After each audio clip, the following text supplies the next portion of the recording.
I went on a date today, and let me tell you my experience. I planned ahead, and I went to the store and bought flowers. Show up to the date with the flowers in hand. She said, "Why did you buy flowers?" I thought that's what we were supposed to do. Am I wrong? Oh, and to top it off, I ended up keeping the flowers. She didn't want them. Well, here we go again with another woman. Like, what would a man be doing with flowers to bring? If he bring flowers to a day, he clearly brought them for you. I've never even heard of no situation like this before. These women, they're at the. What kind of bad day was you having for you to just say some stupid shit like that? But that's why you gotta leave these women alone. So earlier this year, I ended a relationship and cut off an engagement from a great man. He was a good man. He loved God. He was a praying man. He loved and adored me. He was there for me.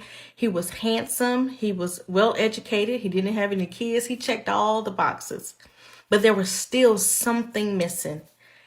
And I just knew that I could not go through with this marriage. There was just something that did not connect. I felt that there was should have been a connection between he and I in order for me to be his wife.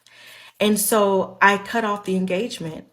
And it was so difficult because he was a good man. It's easy when a person is not good. You can justify why you cut things off, but when a person is truly a good person, it's hard to explain. So I found myself trying to explain it to family and friends, and they were asking me a whole bunch of questions that, I could not say, exactly why, other than the fact that I just did not feel the connection. There was something that was not there that I needed to be there in order for this to be my husband. And so I stopped trying to explain it and I just trusted my decision and I went on. But then I got an epiphany and it was just like, have you ever been shoe shopping and you saw a nice pair of shoes and it's like, ooh, I love the color. I love the style. The heel is the right size and it's a reasonable price. Like it's on sale and it's a good shoe. But then when you approach the shoe, you see that it's a size 6 and you need a size 7. Does it take away from the fact that the shoe is a good shoe? Does it take away from the fact that you're getting a great deal for the quality? Does it take away from the fact that the heel is still the right size? It doesn't matter. All of that still makes the shoe is still good. But if it's not your size, it's not the shoe for you.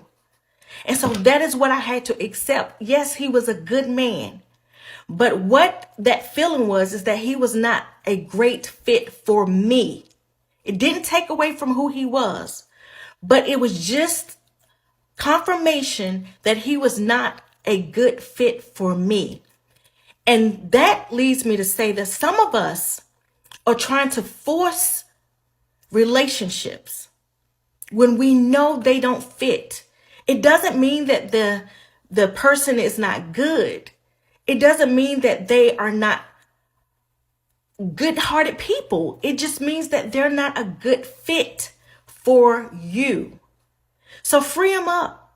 Don't continue to settle for things that you know is going to cause discomfort in the future. Me purchasing a size 6 shoe when I wear a 7 is discomfort. Don't do it. I can't be the only person who thinks that what this woman just said is nonsense. If you find a man that checks all the boxes, what possible reason could you have for not wanting to marry that man? Especially if he was willing to marry you. For one, I didn't even say this yet. What's up with the hair? Like, that doesn't even make no sense. There was a man who was willing to marry you and you decided to put him away for no reason. You didn't. These women don't make any sense. They don't even know what they want. Because if she started naming everything that we hear what the modern woman wants. But even though he checked all the boxes, she still rejected him because of her gut feeling. It makes no sense. It's absolute nonsense. So next time you hear about, women want the man with the handsome and they got all the money and they, don't listen to none of that nonsense no more. Because these women, now we just learned that even though that's what the women say they want, that's not exactly what they want. Because when you provide all those boxes checked, you still can't get them. So it's not us, it's them. I had a one night stand last night, and he says to me, oh my God, that was amazing. You want to play a game?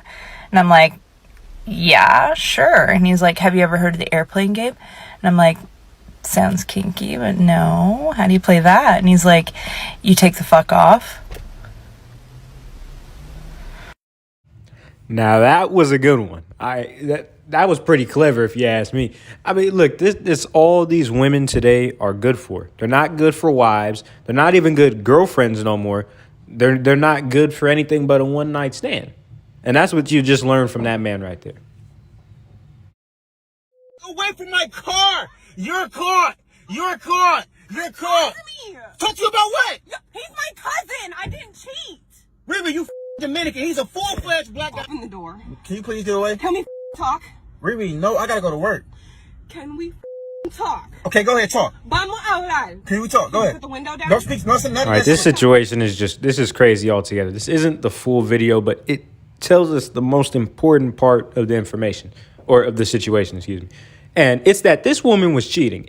His wife got caught cheating. There's nothing else to say after that. These women are cheating when they have no... Look, he's a man who's going to work. There's absolutely no reason for her to be cheating, barring some extravagant defect type of stuff with the man. But like, I doubt it. These women are they're not good women. So there's no reason for her to be cheating and then lied about it being her cousin. Now, honestly, I don't know what's going on with that side. That might be true. And if it is, that's even worse. These women they're crazy. Now, the mistake that he made, though, is that he gave her a little bit of daylight. He gave her just enough of an opening for her to slide back in and talk her way back into the relationship. He was supposed to dismiss her right then and there, pack his shit, and leave. He didn't do that, so he made that mistake. Because they're probably, once you give the woman that little bit of opening, they could talk their way back into anything. So you never leave that opening for them. If they get caught cheating, you never talk to them again. You keep your life moving.